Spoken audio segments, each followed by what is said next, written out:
오늘은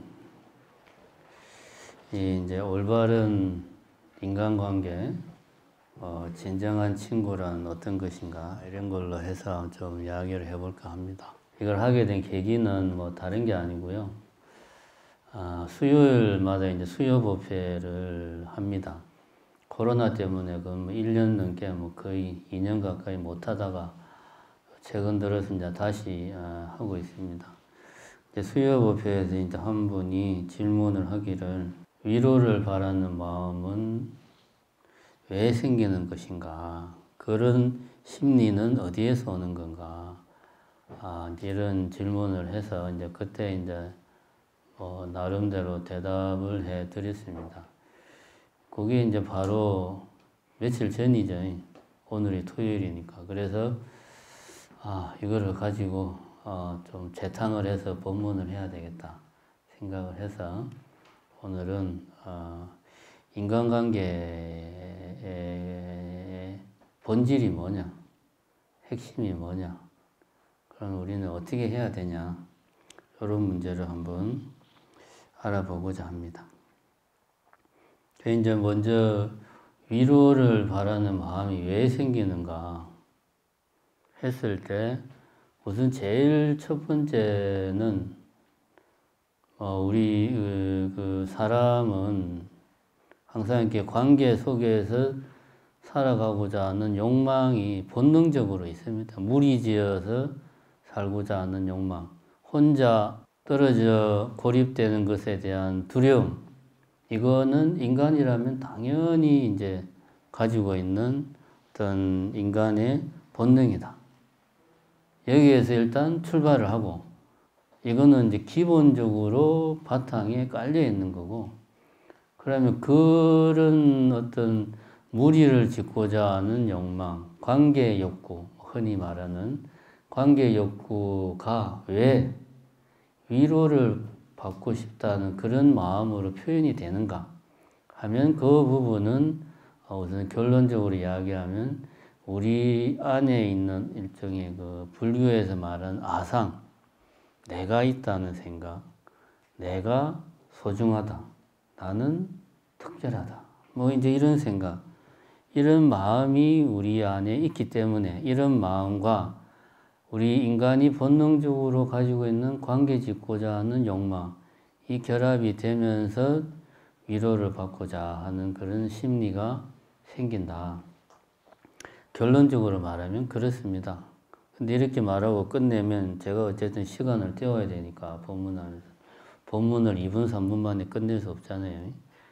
그러면 이제 왜, 그럼 그렇다고 치고 인간관계는 왜 그렇게 쉽지 않은가, 우리가 살아가면서 하는 부분을 먼저 생각을 해볼 필요가 있고, 그러한 인간관계의 가장 본질적인 측면, 핵심적인 측면은 그러면 뭔가 하는 거를 우리가 좀 생각을 해봐야 되고, 그렇다면 어떻게 해야 되나, 앞으로 인간관계를 맺어가는 데 있어서 어떻게 해야 되나, 이런 식으로 한번 이야기를 해볼까 합니다.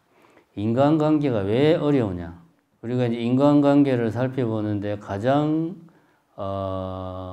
잘 인간관계의 모습을 그나마 잘 볼 수 있는 게 친구관계입니다. 왜냐하면 다른 인간관계는 이미 어떤 틀이 정해져 있거나 거기에 목적이 이미 들어가 있습니다. 직장에서 직장 상사, 직장 그 어떤 상사와 부하 직원 간의 관계, 이미 규정이 되어 있고, 고객과 주인, 그 가게 주인 간의 관계, 이미 여기는 물건을 사고 판다라고 하는 목적과 그런 그 목적이 이미 존재하고, 부모와 자식 간의 관계도 이미 태어나는 순간부터 그거는 관계가 규정이 되어 있는 거예요. 그런데 이제 친구 관계는 그나마 다른 게 없습니다. 친구 관계는 저번에 제가 보왕산매론 할 때 잠깐 이야기했던 것 같은데, 친구라는 게 다른 게 아니다. 그냥 같은 동네에 같이 있으면서 같이 노는 사람, 같이 노는 사이,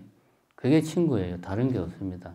여기서 이제 한문으로 붕자를 쓰면 그거는 이제 요즘 말로 하면 동창, 같이 같은 서성 밑에서 공부하는 사이가 이제 붕이라고 표현할 수 있고, 그 다음에 벗우자를 쓸 때 우자는 좀 차별을 짓는다면 같은 뜻을 가진 사이, 사람들을 지칭할 때 뭐 벗우자를 쓴다고 하지만 일반적으로 친구 말하면 그냥 특별한 어떤 기존에 정해진 관계, 정해진 틀이 없이 같이 시간을 보내는 사이, 같이 노는 사이가 친구입니다.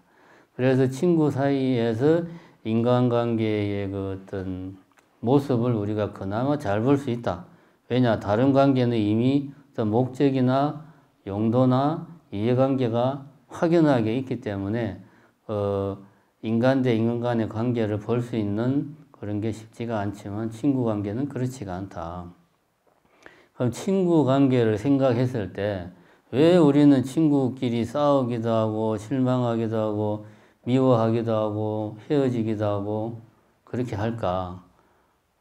많은 사람들의 특히 이제 젊은 친구들의 많은 고민 중에 하나가 친구 관계를 어떻게 풀어나가야 되나. 이게 항상 제가 템플 지금 아직까지는 뭐 차담을 못하지만 코로나 때문에 템플 온 젊은 친구들하고 차담하면서 이야기를 해보면 가장 큰 고민 중에 하나가 그겁니다. 친구 관계를 어떻게 풀어야 되나, 대인 관계를 어떻게 풀어야 될까. 너무 힘들고 어렵다 하는 게 공통된 고민입니다. 왜 그런가? 왜 인간관계가 쉽지가 않은가? 하면은 첫 번째는 내가 보고 이야기하고 생각하는 저 친구는 엄밀하게 말하면은 내 마음속에 있는 어떤 내가 만들어 놓은 일종의 저 친구의 아바타, 내 마음속에 있는 그 아바타하고 내 마음이 상대를 하는 거지, 현실에 있는 그 친구하고 내 마음이 직접 이렇게 대화하고 서로 같이 놀고 그러는 게 아니에요.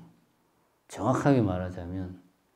왜냐하면 우리가 이 마음이라고 하는 것은 눈으로 볼 수도 없고, 그죠? 마음을 본 사람이 있습니까? 없잖아요. 마음이 내는 소리를 들은 적도 없고, 마음이 내는 냄새를 맡은 적도 없고, 또 뭐가 있습니까? 마음이 풍기는 그 맛을 본 사람이 없어요. 그죠? 그러면은 어떻게 마음과 마음이 서로 접촉을 할 수 있습니까? 불가능해요. 매개가 있어야 돼요. 그죠? 우리가 마음을 본 적이 없고, 들은 적이 없고, 마음이 내는 소리도 들은 적이 없고, 그런데 마음이라는 것은 나의 마음과 친구의 마음은 서로 직접 만날 수가 없어요. 불가능해요. 그럼 매개가 필요합니다. 그 매개는 어디 있냐? 마음은 마음 안에 있는 것만 경험할 수 있습니다. 마음 안에 있는 게 뭐야? 내가 보고 듣고 느끼고 맛봐가지고 그런 것들이 정보가 내 마음 안으로 들어오면 내가 그런 정보들을 모아가지고 어떤 하나의 이미지를 만든다 이겁니다. 예를 들면 내 앞에 시계가 있다, 카메라가 있다, 친구가 있다, 스님이 있다 하는 이미지를 내가 마음속에 만들어요. 그럼 내 마음이 상대하는 것은 실제 그 친구가 아니고 내가 내 마음 안에서 만들어낸 그 친구의 이미지, 다시 말하면 그 친구의 아바타 하고 내 마음이 상대하는 겁니다. 직접 만나는 게 아니에요. 아주 피부에 와닿게 이야기하자면 왜 지금까지 숱한 사람들이 이 지구상에서 연애를 하고 그러는데, 그럼 연애를 하면 왜 이렇게 많은 사람들이 싸우고 헤어지느냐? 다른 이유가 없습니다. 서로 현실에 있는 그 사람을 보고 그 사람의 이야기를 듣고 하는 게 아니고 내 마음속에 있는 그 사람의 이미지, 아바타죠. 그 내 마음속에 있는 그 사람의 아바타를 내가 좋아하는 거예요. 현실의 그 사람이 아니고. 내가 처음 봤을 때는 내 눈에 흔히 하는 말로 콩깍지가 셔가지고 그 사람에 대한 아바타가 엄청나게 멋있고 그랬는데 한 두세 달 지나고 나니까 어느 날 정신을 차리고 보니까 현실에 있는 그 사람의 모습이 다시 정보가 들어와서 내 마음속에 아바타의 모습이 바뀐 거야. 그럼 실망하는 거지. 실망하고 아, 저 사람이 저런 면이 있었네. 그럼 싫어지는 거고. 그러면은 그런 관심이 줄어들고 예전같이 그렇게 막 좋아하는 마음이 사라지고 그러면 이제 헤어지는 거죠. 친구 관계도 마찬가지입니다. 우리가 내 친구다라고 생각하는 그 사람은 현실에 있는 그 사람이 아니고 내 마음속에 내가 만들어 놓은 그 사람의 이미지, 아바타다. 그러니까 이거는 내가 어떻게 만든 겁니까? 내가 만들고 싶은 대로 만드는 거예요. 내 주관적으로 만든 겁니다. 내가 싫어하면 싫어하는 모습으로, 좋아하면 좋아하는 모습으로 그렇게 만들어 놓은 거예요. 현실에 있는 그 사람의 모습하고는 다릅니다. 이게 첫 번째 인간관계가 힘든 이유라. 내가 실제 그 사람과 상대하지 않고 내 마음속에 내가 만들어 놓은 어떤 상, 이미지, 아바타하고 내가 상대를 하니까 안 맞는 거예요. 이게 실제 그 사람하고. 흔히 하는 말로 한번 미운 틀이 박히면 아무리 그 사람하고 사이를 풀려고 해도 안 되는 거예요. 그 미운 틀이 빠져야 돼요. 같은 맥락입니다. 두 번째는 뭐냐 하면 그러면 설령 내가 주관적으로 내 마음대로 내가 하고 싶은 대로 내 마음속에 그 사람의 내 친구에 대한 이미지를 만들었다고 치자. 아, 내가 내 친구를 잘못 보고 있었구나. 이런저런 계기를 통해서 내가 그것을 깨달았다고 치자. 그런데 문제가 뭐냐 하면 현실에 있는 그 친구도 계속 변합니다. 나이도 먹고 성격도 변하고 뭐 경제력도 변하고 그 친구의 대인관계, 사회관계도 변하고 끊임없이 변해요. 5년 전에 그 친구하고 1년 전에 그 친구하고 지금 그 친구하고는 달라요. 그러니까 그 바뀌는 대로 내가 계속 내 안에 있는 아바타를 어떻게 해야 됩니까? 수정을 해야 되잖아요. 근데 이거는 거의 불가능해요. 이거는. 그래서 우리가 인간관계를 원활하게 풀어가는 게 쉽지가 않다 하는 거 우선 우리가 전제로 깔아놓을 필요가 있습니다. 제가 이제 앞에서 이런 말을 했어요. 마음은 마음끼리 절대로 만날 수가 없다. 접촉할 수가 없다. 그러죠. 그래서 마음은 항상 마음 안에 뭔가를 만들어 가지고 그놈하고 상대를 해요. 그죠? 그러면은 내가 내 마음이 예를 들어서 저 카메라는 내 거다 라고 내 마음에 생각을 한다. 그러면 저 카메라를 아무리 카메라가 진짜 빵꾸가 나도록 쳐다봐도 저 카메라 어디에 저 카메라는 내 거다라는 표시가 없어요. 설령 뭐 예를 들어서 차 같은 거를 차를 예를 들어서 저 차는 내 차야 라고 이야기를 한다고 치자. 그러면은 그 내 차인 것을 증명할 수 있는 게 있죠. 뭐 자동차 등록증 같은 거 보여주면 되잖아요. 그럼 이거 내 차라는 것을 우리가 눈으로 현실에서 확인할 수 있지 않냐? 내 것이다 라는 걸 확인할 수 있습니다. 등록증 같은 걸 보면. 그런데 그거는 엄밀히 말하면 이것은 내 거다라는 것을 그냥 사회적으로 약속한 거지 실제 그런 표시가 있는 게 아니고 그거는 그냥 종이에 쓰여진 잉크 자국에 불과한 거예요. 엄밀하게 따지면 잉크 자국을 보고 사람들이 서로 약속을 한 거예요. 실제로 표시가 있는 게 아닙니다. 마음은 뭔가를 가질 수가 없어요. 실제 세계에 있는 뭔가를 절대로 마음은 소유할 수가 없어. 왜냐? 마음 자체가 제가 앞에도 막 이야기했지만 볼 수도 없고 들을 수도 없고 맛볼 수도 없고 냄새 맡을 수도 없는 게 마음인데 어떻게 마음이 현실에 있는 저 카메라를 가질 수가 있어요? 못 가집니다. 근데 마음은 나는 카메라도 있고 차도 있고 사랑하는 애인도 있고 자식도 있고 있다라는 말을 구체적으로 바꾸면 소유하는 거죠. 나는 카메라도 가지고 있고 차도 가지고 있고 집도 가지고 있고 마누라도 가지고 있고 자식도 있고 내가 다 가지고 있어요. 어디에서 가지고 있습니까? 엄밀하게 따지면 내 마음 속에서 그러한 것들의 뭐를? 이미지, 아바타를 내가 가지고 있는 거예요. 마음이 소유할 수 있는 것은 오로지 마음 속에 있는 것만 가질 수 있는 거예요. 그럼 내가 마음 속에서 내 친구의 아바타를 내가 소유하고 있다. 이거를 우리는 뭐라고 표현하냐? 나는 그 친구에 대한 집착이 크다. 예를 들면 내가 내 마음 속에 내 자식에 대한 아바타에 대한 강한 소유의식이 있다. 그럼 우리는 이걸 이렇게 말해요. 자식에 대한 애착이 크다. 자식에게 집착하지 마세요. 이렇게 말하는 거예요. 그러면은 내가 애착하고 집착하는 것은 실제 현실에 있는 그 내 자식이 아니고 내가 마음속에 만들어 놓은 그 자식의 이미지, 내가 내 마음대로 막 만들어 놓은 내 자식의 이미지, 내 자식의 아바타, 그거를 내 마음이 콱 붙들어 매고 있는 겁니다. 소유하고 있는 겁니다. 이게 마음이다. 이 마음이라는 것이 어떠한 것인가를 알면 인간관계의 본질이 보입니다. 지금까지 제가 인간관계 어려운 이유를 두 가지를 이야기했죠. 첫 번째는 우리가 내 마음이 접촉하는 그 친구는 현실의 그 친구가 아니고 어디에 있다? 내 마음속에 내가 만들어 놓은 하나의 아바타다. 이거는 내가 내 마음대로 만들어 놓은 거다. 그래서 현실하고 현실의 그 친구하고 안 맞으니까 인간관계가 힘들다. 두 번째는 어찌 내가 현실에 있는 그 친구하고 마음속에 있는 그 친구를 맞춘다고 해도 현실에 있는 이 현실은 현실 세계는 끊임없이 변하니까 맞출 수가 없다. 그래서 인간관계가 힘들다.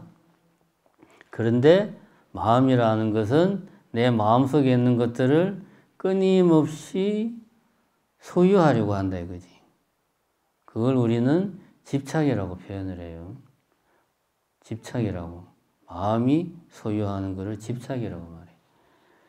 그래서 인간관계가 힘듭니다. 자, 그러면 이런 인간관계의 기본적인 핵심을 일단은 우리가 이런 거구나 라는 것을 이해를 했다고 치면, 그러면 인간관계의 가장 원형이라고 볼 수 있는, 인간관계를 그나마 우리가 좀 쉽게 들여다볼 수 있는 친구관계를 놓고 보자. 우리가 우정을 이야기할 때 앞에 반드시 붙는 수식어가 있습니다. 영원한 우정, 순수한 우정, 이런 표현들이 항상 앞에 붙어요. 왜 그런 형용사가 붙느냐? 현실에서는 그렇지가 못하거든. 우정이 영원하지가 못하고 우정이 순수하지가 못한 거예요. 현실에서는. 이제 왜 그런가 생각을 해보면, 그래서 제가 어제 그 인터넷에서 친구를 사람들이 그러니까 이런 백과사전에서 정의한 거 말고 사람들이 어떻게 친구를 정의하고 있는가를 한번 찾아봤습니다. 영국의 한 출판사에서 상금을 걸고 공모를 했답니다. 뭘 했냐면 당신이 생각하는 친구에 대한 정의가 뭐냐, 그거를 쫙 상금을 걸고 모집을 했대요. 거기에서 1등을 한 게 뭐냐, 친구란 온 세상 사람이 다 내 곁을 떠났을 때 나를 찾아오는 그 사람이 바로 친구다. 모든 사람들이 나를 버릴지라도 오직 그 사람만은 나를 버리지 않고 내 곁에서 나와 함께 해주는 사람, 그런 사람이 친구다라고 이야기한 게 1등을 했어요. 이 말은 무슨 말이냐? 우리 중생들의 마음속에서 바라는 가장 이상적인 친구는 뭐다? 내가 힘들고 지치고 외롭고 슬프고 괴롭고 막 그럴 때 나에게 와서 나를 위로해주고 달래주고 격려해주는, 너는 절대로 능력이 없고 힘없고 부족한 사람이 아니야. 너는 훌륭한 사람이야. 라고 나에게 힘을 주는 사람. 이런 사람이 친구다라고 우리 뭡니까 깨달은 그 부처님들이나 보살님들이 아니고 우리 중생들이 생각하는 친구는 그런 거예요. 그러면은 제일 처음에 제가 수요법회에서 받은 질문이 그거 아닙니까? 위로받고 싶은 마음은 도대체 어디서 오는 걸까? 친구에 대한 정의하고 같은 맥락이잖아요. 우리는 친구로부터 내가 좀 힘들다, 괴롭다, 정신적으로나 경제적으로나 물질적으로나 그럴 때 나에게 도움이 되는 사람을 친구로 삼고 싶어 해요. 그러면은 나에게 이익이 되는 사람이죠. 이익이 되는 사람. 그러면은 우리가 이익이라는 표현을 쓰면 경제적인 이익, 물질적인 이익만 생각을 하기가 쉽습니다. 저 친구는 돈이 많으니까 내가 저 사람하고 친구 먹으면은 저 친구 덕에 내가 좀 풍족하게 살 수 있겠다. 이런 물질적인 이익만 바라는 게 아니에요. 그런 것만 이익이 아닙니다. 정신적인 이익, 정서적인 이익. 예를 들면 내가 힘들고 괴롭고 슬프고 좀 자포자기한 상태, 즉 정신적으로 괴롭고 정서적으로 힘들 때 나를 힘이 나게 해주고 즐겁게 해주고 행복하게 해주면 나는 그 친구로부터 정서적인, 정신적인 이익을 얻는 거예요. 이것도 하나의 이익입니다. 정서적인, 정신적인 이익이죠. 우리가 친구들로부터 바라는 것은 사실 알고 보면 이익을 바라는 거예요.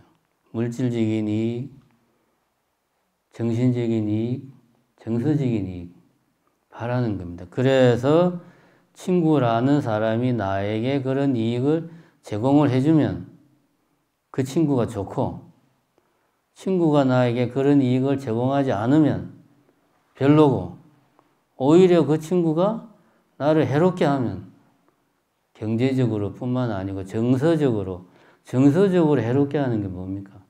나를 화나게 하고 나를 슬프게 하고 나를 고통스럽게 하면 친구가 그건 나에게 정서적으로 정신적으로 나의 이익을 뺏어가는 거죠.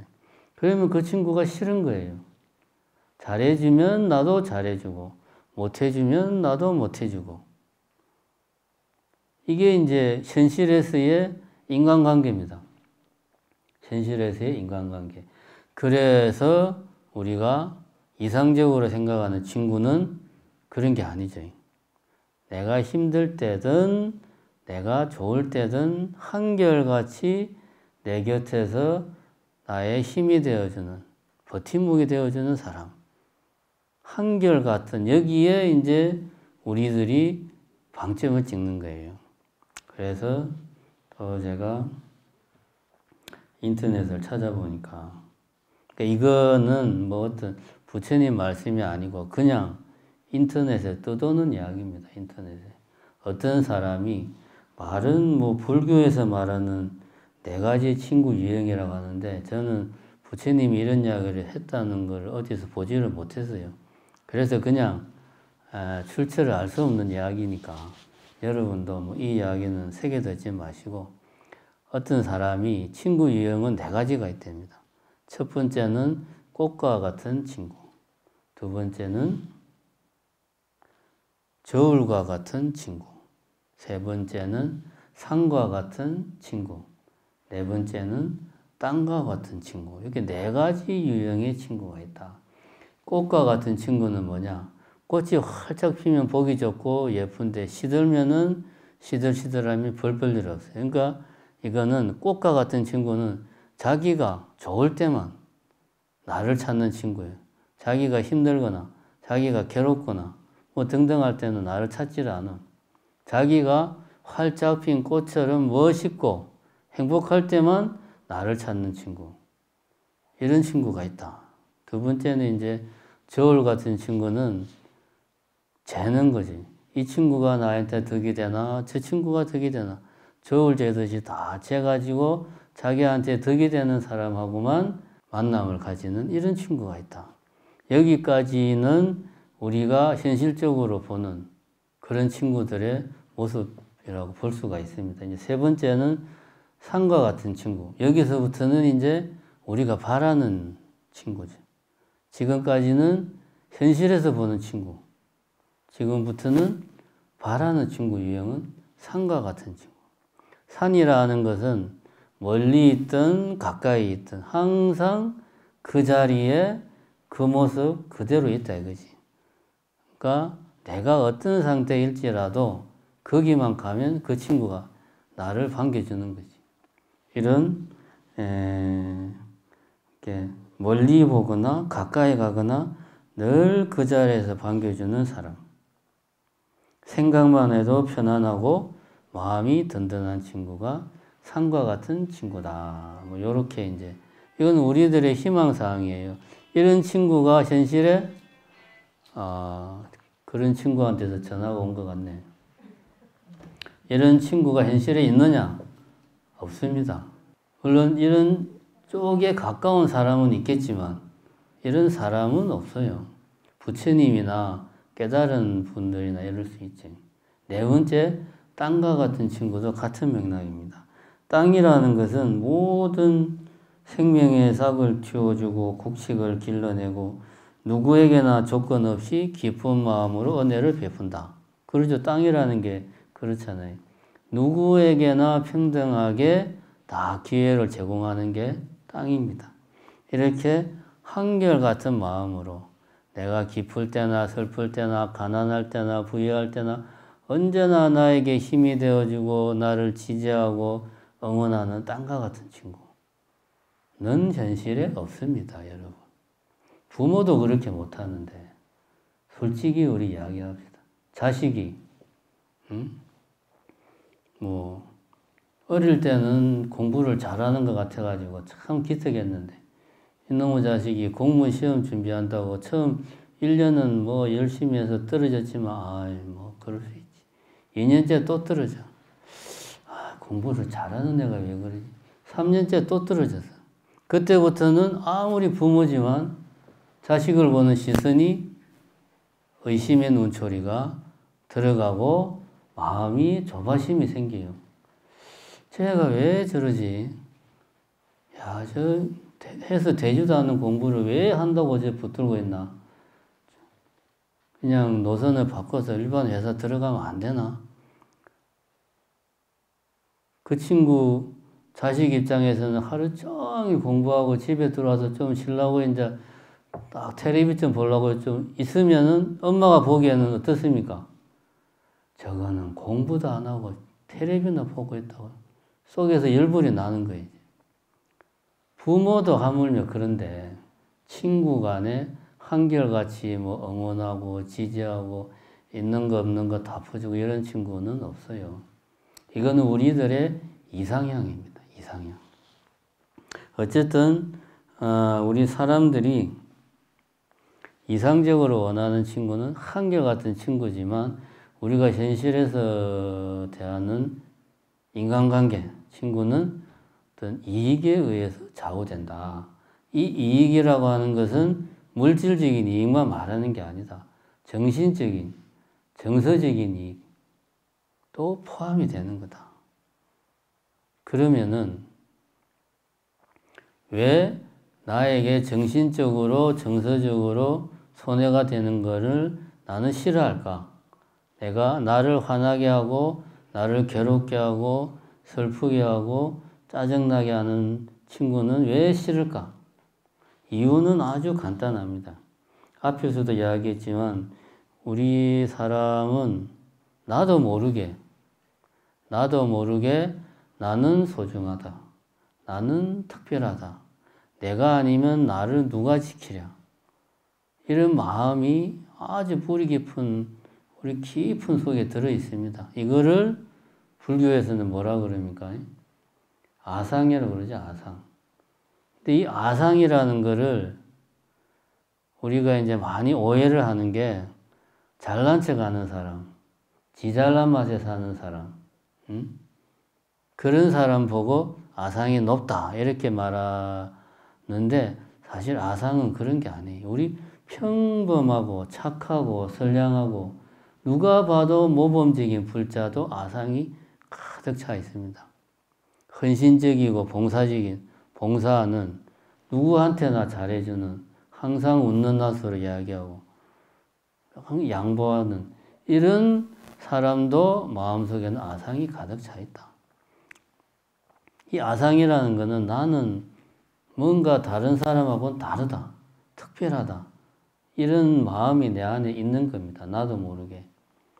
이걸 우리가 깨달으면 우리는 이제 부처가 될 수 있는 거고 이거를 내가 직시하고 깨닫지 못하면 나는 그냥 그게 뭡니까?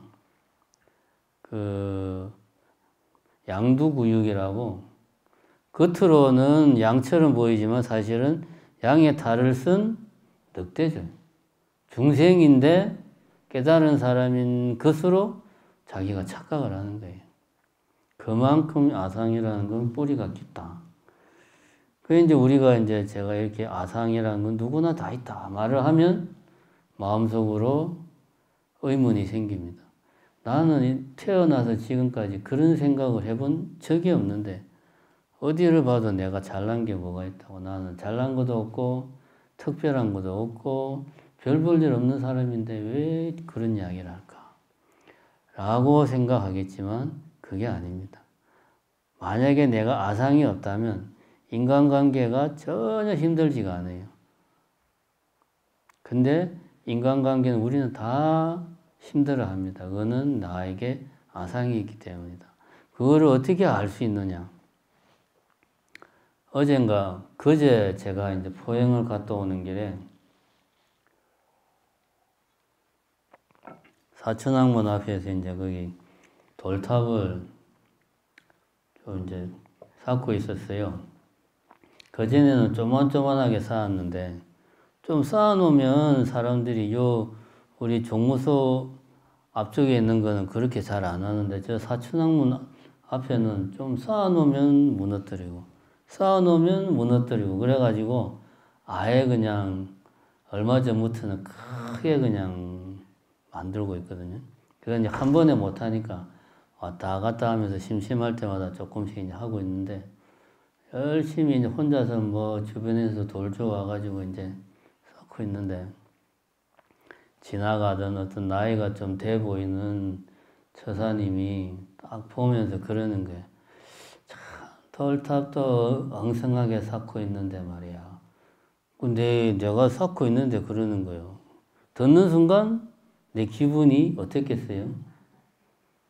아이 참 저 인간이 지가 뭔데 내보고 그러니까 나는 이렇게 쌓고 있고 뒤에서 이제 내보고 하는 말도 아니야. 지나가면서 뒤에서 그냥 뒤통수에다가 대고 참 돌탑도 엉성하게 쌓고 있는데 말이야 저 스님이 그러더만 그냥 지나가면 되는데 내한테 말을 거는 거예요. 나는 그 말을 듣는 순간 좀 기분이 살짝 안 좋았지. 왜 그랬을까요?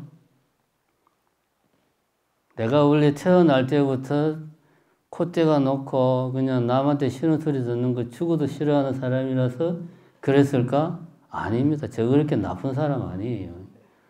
왜냐하면 나도 모르게 내 마음속에는 나는 남들과 다르다, 특별하다 이런 마음이 항상 깔려 있어요. 그러니까 누군가가 전혀 모르는 사람이 저렇게 돌탑을 엉성하게 쌓는 사람은 내 처음 보네 라는 말을 듣는 순간 기분이 확 상하는 거지.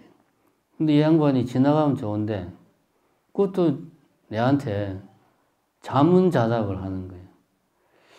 절에 가면은 항상 탑이 있는데 말이야. 그 탑이라는 게 왜 절에 있을까? 스님 알아요? 물어보고 그럼 내가 대답을 하면 듣고 뭐 옳다 그러지 해야 될 거 아니야. 물어놓고 자기가 대답을 해. 내가 좀 기분도 좀 상하고 해서 대답을 빨리 안 해서 그런 거야. 그게 뭐 옛날에 부처님이라고도 안 그래. 부처가 죽어가지고 뭐 제자들이 몰려와가지고 뭐 사리를 갖고 가서 지가 다 알면서 내한테 그거를 또 내 기분이 안 좋았어요. 그러니까 이제 내가 좀, 뭐 잘 아시네요. 그러니까 또 신이 나가지고. 근데 왜 스님을 스님이라고 그럴까요? 그러면서, 글쎄요, 그건 뭐 특별한 유래는 밝혀진 게 없는데요. 그렇지, 스님도 모르지. 그러면, 그 말 들으니까, 뭐 저런 사람이 다 있나네. 근데 내가 생각을 해봤는데 말이야. 승이잖아, 승. 응? 승 뒤에 님자를 붙이니까 승님이 발음이 안 되잖아. 그래서 이행을 뺀 거야. 그래서 스님이 된 게 아닐까요? 그 내한테 그러는 거예요. 일리가 있네요. 그 내가 좀 이렇게 신이 나서 막 대답을 해줘야 되는데 시큰둥하게 말하니까 또 이야기를 하는. 근데 스님 말투가 이 동네 사람이 아닌 것 같은데 저쪽이죠. 예, 뭐 그렇죠. 그래, 저쪽 사람들은 안 고쳐져 이게 말투가. 우리 사람들은 다 서울 가면 서울 말투로 이게 다 바뀌는데 저쪽 사람들은 안 바뀌어. 그건 내보고 어쩌라고 안 바뀌는 거를. 그럼 계속 내한테 물어보는 거야. 고향이 어디냐고. 내가 짜증이 나가지고 그거 알아서 뭐 하게요. 그거 이제 그 다음부터 이제 상대를 안 했어. 그러니까 내가 말이지. 그 80이 다 돼가는데 말이야. 그건 내보고 어쩌라고. 나도 60인데 그렇게 따지면 나도 뭐 작은 나이도 아닌데. 그래서 이제 내가 계속 상대를 안 하니까 그냥 가더라고요. 그러면은 이 경우를 가만히 놓고 보자. 만약에 나에게 그런 내가 아까 말한 거 아상이라는 게 없다고 하면 그런 말을 들으면 그렇구나. 저 사람이 저거는 잘못된 생각 아닐까? 이 정도 생각을 하지 순간적으로 뭐 흔히 하는 말로 빡친다거나 뭐 짜증이 나거나 그런 감정이 생길 이유가 전혀 없죠. 그죠? 근데 이제 불행하게도 저는 아직 득도를 못했기 때문에 중생이라서 아상이 아주 가득 차 있어요. 그러니까 전혀 모르는 사람이 나에 대해서 그렇게 썩 말을 들었을 때 기분 좋은 말이 아닌 말을 들으면 나도 모르게 짜증이 나는 거예요. 왜 그러냐? 우리 안에 나는 특별하다. 특별한 내가 내 나름대로 신경 써서 돌탑을 쌓고 있는데 생파 모르는 사람이 참 엉성한 사람이 돌탑을 엉성하게 쌓고 있다라고 말하니까 기분 나쁜 거예요. 이런 경험은 우리가 누구나 합니다. 근데 여기서 끝나지. 그 양반 알지도 못하는 사람한테 그냥 짜증나게 말이야. 라고 끝납니다. 근데 이제 제가 이제 출가를 하고 행자 생활을 끝내고 이제 삼위계를 받고 강원에 처음 이제 들어갔을 때, 이제 행자들은 이제 어디를 가거나 이제 이동을 할 때, 걸을 때는 손을 흔들면 안 돼요. 차수를 해야 돼, 차수. 흔들면 안 됩니다.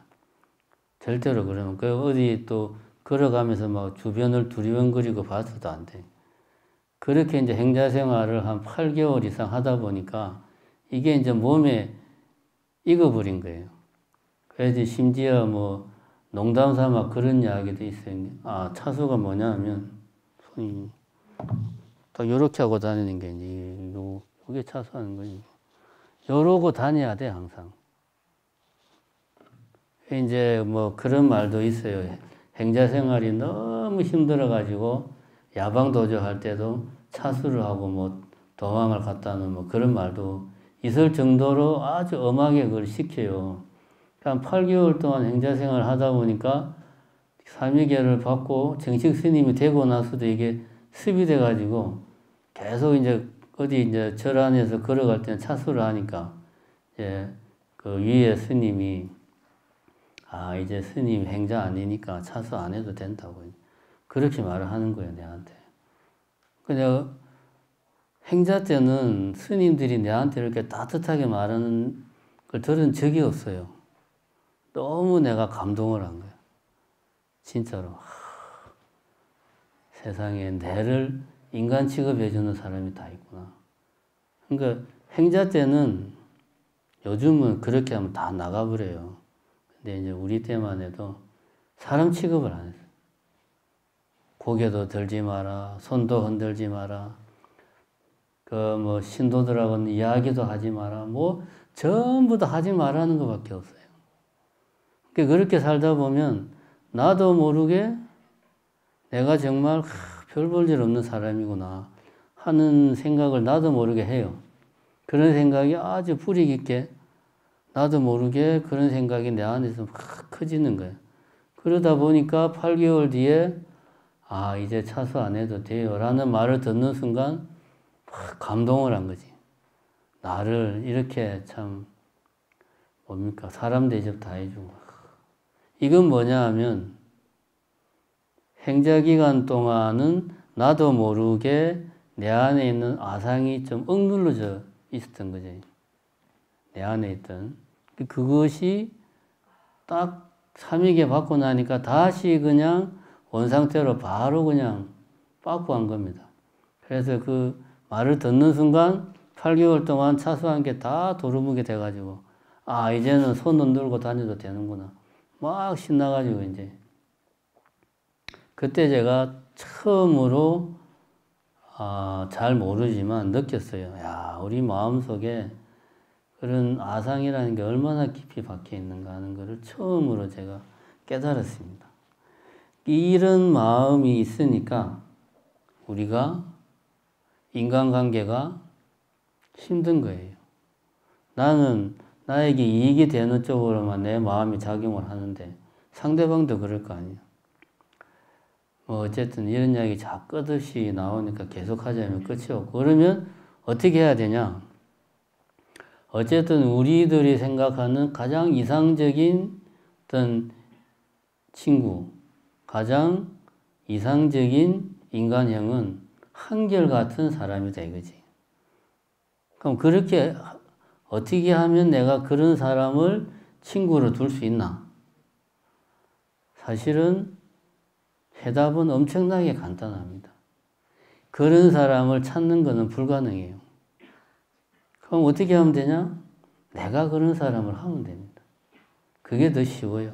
겉과 속이 100% 그렇게 다 못 되더라도, 속으로는 안 되더라도 겉으로라도 그렇게 되려고 노력해야 됩니다. 내가 주변 사람들에게 한결같은 사람. 한결같다는 게 말이 쉽지 어려워요.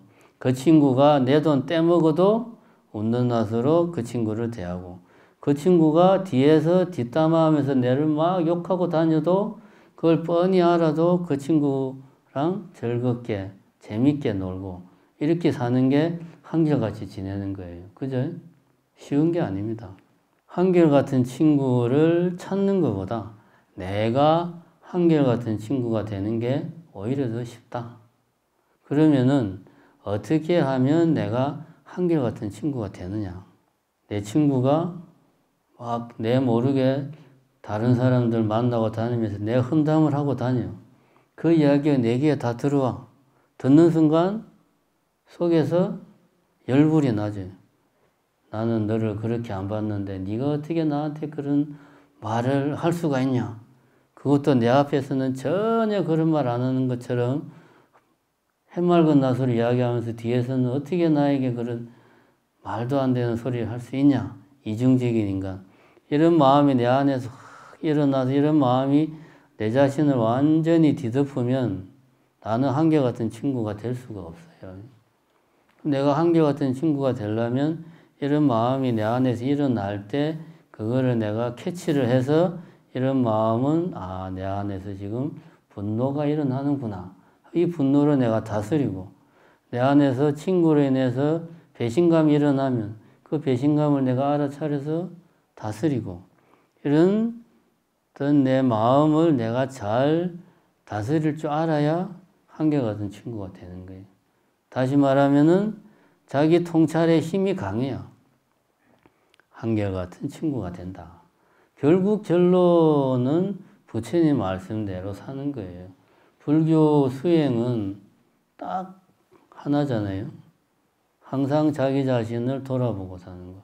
자기 성찰을 하며 사는, 이게 불교의 핵심입니다. 좋은 친구를 만나는 것도 결국 핵심은 부처님 말씀대로 사는 거다. 다른 게 없습니다.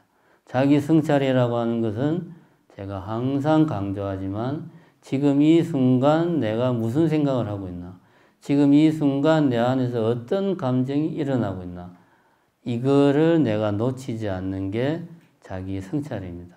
그것이 자기 그러한 힘이 커지면 자기 성찰의 힘이 커지는 거고, 자기 성찰의 힘이 크면 나의 인간관계도 좋아지는 거예요.